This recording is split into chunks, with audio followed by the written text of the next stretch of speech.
तो कितनी चौकियां बनाएंगे? यह सब मुसलमान इलाके में चौकी बनेंगी। हिंदुओं को मारा गया था, ये भी पता आपको भी हमको भी। हिंदू डर के चले गए थे, ये भी पता। सुन लीजिए, जो सच है उसको आप नहीं छुपा सकते। जो चले गए थे तब वो, जब कोई पूजा करने वाला नहीं रहा तो फिर मंदिर तो बंद होना ही था। ये सत्य था कि नहीं था? देखिए, जब बलवा जब होता है हिंदू भी मारे जाते हैं, मुसलमान भी। ऐसी बात नहीं है कि एक तरफा होता हो। हमारे इस्लाम में कुरान तो ये कह रहा है कि अगर किसी ने एक इंसान की जान ली तो वो ऐसा है उसने सारे इंसानों को मारा। ये सच है, ये सच है। वो मुख्यमंत्री तो सबके हैं, मुसलमान। हाँ, तो वो तो कह तो रहे हैं सबका साथ सबका विकास। कहाँ कर रहे हैं? सबका कह रहे हैं। हमने सड़क पे नमाज को रोक दिया, हमने लाउड स्पीकर उतारवा दिए, और अब अजान भी 6 साल बाद ये भूल जाएंगे। खुल्लम खुल्ला मुल्ला, मौलवी मुल्ला, यानी कि बेइज्जती से नाम लेते हैं, उनका इंसल्ट करते हैं हमारे आलिमों की। तो बड़ी संख्या आ रही है, बड़ी संख्या तो पुलिस की भी आ रही है। पुलिस तो भाई चैनलाइज है, उसको तो जो पीएससी आएगी, आरएफ आएगा, तो वो तो आएंगे ही आएंगे। तो ये जनरल लोग कैसे ना, तो जनरल लोग क्यों इकट्ठा होने में क्या परेशानी? वो अपनी जमीन में अपने सड़कों पर खड़े हैं। कोई मेरे घर पर आए और मतलब ये है इस नियत से आए कि भाई इस पर कब्जा करना है, तो मैं कब्जा कैसे करने दूंगा? पर साहब, आपका जो घर है जिसमें हम बैठे, इस पर 1,91,00,000 का बिजली चोरी का आरोप लगा है। नहीं, ये देखिए, वहाँ पर जो थे मीटर चेक हुआ था अभी परसों, तो हमारी सील बिल्कुल यानी कि वैसी की वैसी पाई गई, और उसमें कोई ऐसी नहीं हुआ कि किसी ने छेड़छाड़ किया हो या सील तोड़ी हो। ये उन्हें भी तस्लीम है, बिजली वालों को। अब वो अपनी बात को यानी कि सच साबित करने के लिए कोई और दूसरा रुख अपनाए तो वो अलग बात है। मतलब छेड़छाड़ मीटर में नहीं हुई? नहीं। मीटर में जो बिल वो था वो भी 0 था, कंजप्शन भी नहीं था। नहीं, तो हमारे यहाँ जनरेटर है, इतना बड़ा जनरेटर 7-8 उसका आप देखिए लगा हुआ है, और सोलर है। तो मतलब ये है, अब उनसे काम लिया था। बिजली नहीं इस्तेमाल करते थे? बिजली कभी कभी, लेकिन उसमें तो 0 थी रीडिंग। ना सब 0 थोड़ी थी। अच्छा, सब 0 नहीं है। अच्छा, उसमें बिल, मतलब कुछ रीडिंग भी? बिल बहुत बिल हमारी जमा किया आपने पिछले कुछ दिनों में? हाँ, अभी 2 महीना की क्या किया था। हाँ। तो उस पर आपका क्या कहना है कि जो सरकार ने 1,90,00,000 का 91 का कि कंजप्शन ज्यादा है, दिया नहीं जा रहा, तो उस पर आपकी तरफ से क्या फिर आंसर दिया ना? तो वो पहले वो बिजली विभाग वाले हम इसका मीटर के आधार पर वो हमें नोटिस देंगे, और नोटिस देंगे तो हम उसके आधार पर अपना उसका जवाब कोर्ट में दाखिल करेंगे। आप मतलब इस पर अपना कोर्ट केस लड़ेंगे? आप कोर्ट की कार्रवाई करेंगे। आप सहमत नहीं है इससे? हाँ, इससे अगर क्या देते हैं नोटिस, पहले तो हम नोटिस देंगे। नहीं, बिल जो बताया ना, करोड़ रुपए का बिल जो है। हाँ, ये जाती है। अच्छा, अब सुरक्षा बवाल जो मचा था उसके बाद अब जामा मस्जिद पर भी एक चौकी बनाई जा रही है। बहरहाल जैसा कि मुझे मालूम हुआ है कि चौकी बनाई जा रही है, लेकिन वहाँ वो विवादित स्थान है। एक पक्ष का कहना है कि मस्जिद पक्ष का कि ये वक्फ ज़मीन है, मस्जिद की है, और कुछ लोग और बाकी ज़मीन को कुछ लोग कह रहे हैं कि ये मतलब ये है हमारे नाम है ये, और हमारे कागज़ हैं। तो ये तो वो तो प्रशासन से मैंने पूछा था, तो उनका कहना था कि जिस ज़मीन पर क्लेम किया उसको छोड़कर बना रहे हैं ना, मतलब वो बाकी जगह छोड़ दी है जिस पे कागज दिखाए गए, और बाकी पर जो बिना किसी विवाद के उस पर बनाया जा रहा ना, तो उस पर वक्फ बताया जाता है कि ये जामा मस्जिद की जमीन है। अच्छा, जो बाहर खाली। हाँ। अच्छा, तो पुलिस का कहना है कि नहीं, इस पे तो कोई विवाद नहीं। मैंने पूछा, ये सवाल पूछा, मैंने उनसे पूछा जो बता रहे थे, तो ना जैसा कि मुझे मालूम हुआ, लोगों से बताया मुझे कि भाई वो जो है जामा मस्जिद का नाम वक्फ है। एक चौकी आपके घर के पास ही बनाने की कोशिश की जा रही है, बताया जा रहा है कि यहाँ पर भी एक चौकी बनाई जाएगी आपके घर के पास। यहाँ पर एक चौकी तो यहीं है राई सत्ती पे, एक चौकी यहाँ चौक में है, एक चौक एक नखासे में है, तो कितनी चौकियाँ बनाएंगे? यह सब मुसलमान इलाके में चौकी बनेंगी। नहीं, वो तो वहाँ पर जहाँ पर बवाल बनता है ना, बवाल जो मचाना है आपके इलाके में तो मचा। अरे ना, हमारे इलाके में बवाल न मचा, हमारे इलाके में कहाँ बवाल मचा? वो तो वहाँ कोर्ट में उधर हुआ जब जामा।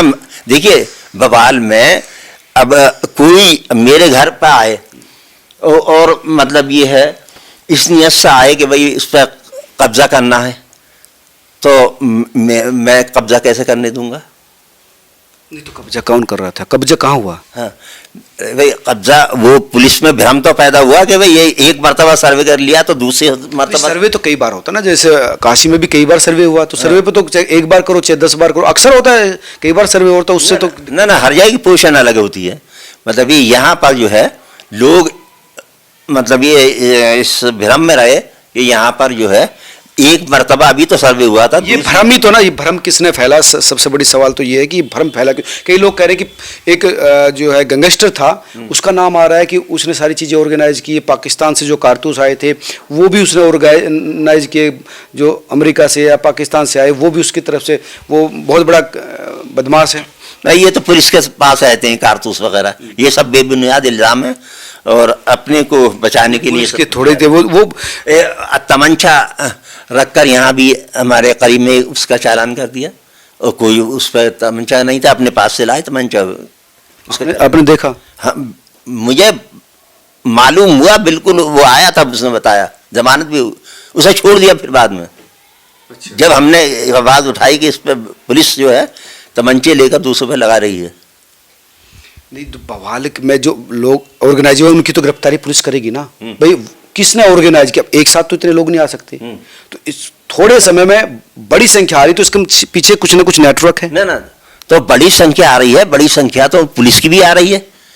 पुलिस तो भाई चैनलाइज है, उसको तो जो पीएससी आएगी, आरएफ आएगा, तो वो तो आएंगे ही आएंगे।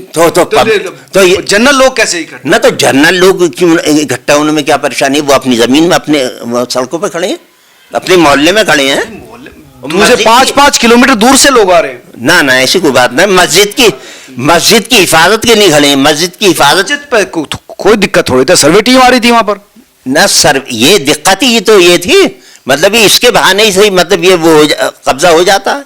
ऐसे थोड़ी कब्जा होता है सरकार आपको यहाँ की मालूम नहीं है, इसमें सन 76 में बलवा हो चुका है इसी बात पे। मौलाना थे वो, उसमें इमाम सो रहे थे तो रात को एक शख्स घुसा उसमें कि यहाँ जल चलना आना चाहिए, तो मौलाना वो इमाम अंतर में तो शायद यहाँ पर जो हिंदू मुस्लिम दंगा हुआ था, तो उसमें तो ज्यादातर लोग हिंदू मारे गए थे। ना वो ये गलत है, तो मारे गए थे। ना गलत है। सब सन 76 में, उसके बाद सन 78 में हुआ था वो, तो सन 76 में हुआ तो इमाम को वो मतलब ये उसने पहले तो मारा पीटा और फिर उन्हें जला दिया, कोयले की तरह हो गए। कहाँ पर? यहाँ जामा मस्जिद के अंदर, साईं जामा मस्जिद में। हाँ वो आए जल चढ़ाने की नीयत से आया था, तो इमाम साहब ने कहा भाई ये तो मस्जिद है, यहाँ इसके बाद की इजाजत नहीं दी जाएगी। तो एक ही आदमी था वो? एक आदमी था। तो मस्जिद में तो कई लोग भी होंगे ना, मस्जिद में अकेले इमाम साहब सो रहे थे, तो वो तो धारदार चीज भी लेकर आया था और तो उसको गिरफ्तार कर लिया होगा। हाँ उसे गिरफ्तार किया था। नहीं उस दौरान तो जो पता चला कि दंगा हुआ था उसमें 180 के करीब जो लोग मारे गए थे, जिसमें से ज्यादा संख्या जो है हिंदुओं की थी, ऐसा बताया गया। ना ये इल्जाम लगा रहे हैं मिला जी। नहीं वो तो मरे जो नाम है उनके पूरे डिटेल, इल्जाम से थोड़ी, वो तो केस चला 2010 में फाइनल हुआ। किसके नाम है? जो मरने वाले लोग हैं, बाबा कौन सी मलाला की टोल थी जहाँ पे जला के मारा था? ना ऐसी तो ऐसी 78 की बात कर रहे हैं। 78 की बात, उसमें बहरहाल हुआ था दंगा, लेकिन अब ये मेरे इल्म में नहीं है कि भाई आदमी मारे गए। उस समय तो आप होंगे ना? हैं? उस समय तो यही होंगे ना आप? हाँ मैं तो घर था संभल में। इतना बड़ा दंगा हुआ वो पता नहीं आपको? ना मालूम है दंगा हुआ है, लेकिन अब ये मारे कौन लोग है, क्या क्या हुआ, ये मुझे नहीं मालूम। धन्यवाद बर्क साहब, ये थे। लेकिन हाँ, हमारे चीफ मिनिस्टर जो हैं योगी जी, तो उन्हें ये शोभा नहीं देता कि किसी खास वर्ग के खिलाफ इतना खुलकर बोले, और मतलब ये है जैसे कि ये मुख्यमंत्री नहीं बोल रहा बल्कि बीजेपी का एक रुकन बोल रहा है। क्या बोला उन्होंने? हाँ, अब अभी प्रियंका गांधी आई थी, वो बस्ते पे वो उनके बैग में लिखा था फलस्तीन जिंदाबाद, और तो इस पर उन्होंने जवाब दिया कि वो फलस्तीन जिंदाबाद लिखा आई थी, हम तो इसराइल आदमी भेज रहे हैं अपने, तो यानी मुसलमानों को चिढ़ाने के लिए ये ऐसा करते हैं। और एक मस्जिद उनका एक्चुअली क्या दूसरे, फिलिस्तीन हमारा देश तो है नहीं, दूसरा देश है। नहीं फलस्तीन दूसरा देश है, लेकिन उसके मतलब ये जेनोसाइड किया जा रहा है वहां पर। नहीं, वो दूसरा इशू है ना कि जेनोसाइड किया, दोनों लोग लड़ रहे, इजराइल लड़ रहा, फिलिस्तीनी भी लड़ रहा। तो इजराइल को पूरी मतलब ये है पास किया उसके खिलाफ रेजोल्यूशन, और इंटरनेशनल ने भी उसकी वारंट जारी कर दिए। किसके? इसके नेतन्याहू के खिलाफ। योगी जी ने जो बोला था, उन्होंने ये बोला था कि 5,000 से ज़्यादा लोग हमारे इजराइल में रह रहे हैं। अब आप फिलिस्तीन जिंदाबाद बोल रहे हैं, अगर उन 5,000 लोगों को इजरायलियों ने कुछ कर दिया तो उसके जिम्मेदार कौन रहेंगे? 50,000 लोग अरब कंट्रीज में रह रहे हैं, ये मालूम होना चाहिए। 50,000 अकेले इसमें सऊदी अरब में 25 लाख रह रहे हैं हिंदू भाई। तो और उन्होंने अलग कर दिया तो क्या होगा? वो तो ठीक है, लेकिन मतलब उनका अपना देखो, प्रियंका गांधी का दृष्टिकोण अलग है, उनका अलग है कि डिप्लोमेटिक चीजों में इस तरह से, जैसे ओवैसी ने फिलिस्तीन जिंदाबाद बोला, तो पार्लियामेंट में कि ये पार्लियामेंट जगह थोड़ी है इस तरह की इंटरनेशनल। भाई सरकार का जो डिप्लोमेसी डिपार्टमेंट है या मंत्रालय, वो देखेगा ना किस देश के साथ हमको किस तरह ट्रीट करना है। तो ये नहीं, इन्हें कहने का क्या राइट है कि हम इसराइल में हमारे इतने आदमी रह रहे हैं? ये यूपी के रह रहे हैं 5,000। अरे तो हम तो अपने लोगों की तो चिंता होगी ना भाई, कल की चिंता है भाई, कल उनके साथ यूपी के माना ही रह रहे अरब कंट्रीज में। अरब में तो हो रहा, फिलिस्तीन में नहीं रह रहे ना, फिलिस्तीन में कहाँ रह रहे? अरब अलग है, फिलिस्तीन अलग। फलस्तीन अरब में ही है तो, लेकिन वो एक देश है ना अरब में। फलस्तीन में लाखों आदमी मार दिए, इस पे मतलब ये है, वो ये बात कह रहे हैं कि मतलब ये वो नस्ल कुशी क्या यार, ये मुसलमानों को गाजर मूली की तरह मारा जा रहा है, बच्चों को, औरतों को। दिक्कत ये, झगड़ा किसने शुरू किया? झगड़ा भी तो फिर फिलिस्तीन ने शुरू किया। क्या जरूरत थी उन पर अटैक करने की, जब वो वहां पर अपना नववर्ष मना रहे थे? दिक्कत तो यहाँ आ गई ना, एक तरफा सोच रहे हैं। अरे फलस्तीन रोजाना उन्हें मार रहा था, वही नाम सॉरी इजराइल रोजाना उन्हें मार रहा था, और जेलों में जो है उसने यानी कि नंगे करके उन लोगों को मारा। दोनों तरफ से हो रहे हैं, लेकिन अगर ये जो लड़ाई इस समय जो चल रही है लगातार नॉन स्टॉप, ये कब चली? जब फिलिस्तीन का अटैक हुआ उनके नववर्ष पे, तो वो भी तो गलत है ना। तो ये सब फलस्तीन था, मुसलमान। ये बर्क साहब, इस पे फिर दृष्टिकोण का मामला चल जाएगा ना, तो हम इस पे इंटरनेशनल लेवल पे नहीं बात कर सकते। ठीक है, आपने कहा या ओवैसी ने कहा या प्रियंका ने कहा, वो उनका दृष्टिकोण है। ओवैसी ने कहा, वो योगी जी ने कहा, वो उनका दृष्टिकोण है। तो इंटरनेशनल लेवल पर जो केंद्र सरकार है वो जो दृष्टिकोण अपनाती है, उसका ही हम सब लोगों को सम्मान करना चाहिए। तो इंटरनेशनल वाजपेयी जी का बयान देख लीजिए, उनका खुल्ला बयान है, सोशल मीडिया पर आ रहा है। बोले हमारा नजरिया यही है कि फलस्तीन का हक उसे मिलना चाहिए, फलस्तीन आजाद, जिसका जो हक है उसको मिलना चाहिए, फलस्तीन आजाद नेशन की हैसियत से होना चाहिए। ये डिप्लोमेटिक चीजों पे मैं ज्यादा नहीं अपना नजरिया रखना पाऊंगा, क्योंकि वो सरकार का काम है, जिसको जानकारी होगी वही अपनी बात रखेगी। वो मुख्यमंत्री तो सबके हैं, मुसलमान। हाँ, तो वो तो कह तो रहे हैं सबका साथ सबका विकास। कहाँ कर रहे हैं? सबका कह रहे हैं हमने सड़क पे नमाज को रोक दिया, हमने लाउड स्पीकर उतारवा दिए, और अब अजान भी 6 साल बाद ये भूल जाएंगे। ऐसा कब कहा कि ना जाने भूल जाएंगे? भाई लाउड स्पीकर तो मंदिर पे भी नहीं बज रहे, ना मस्जिद पे पड़ रहे, गलत क्या उसमें कह रहे हैं? वो भूल जाएंगे। बताइए आप कहाँ हैं? उन्होंने कहा कि अजान भूल जाएंगे। अरे सड़क पर पढ़ना तो चीज नहीं, चाहे पूजा हो चाहे वो। उनके लेक्चर में मैंने सुना है, गलत वीडियो गलत नहीं, और खुल्ला मौलवी मुल्ला यानी कि बेइज्जती से नाम लेते हैं, उनका इंसल्ट करते हैं हमारे आलिमों की। हुक्मरान है इस देश के, जो भी गलत करेगा उन पर एक्शन। दिक्कत ये हाथ उन्होंने बिल्डोजर चलवाए मकानात पर, क्या उन्हें ये राइट था बगैर कोर्ट के, किसी आर्डर के?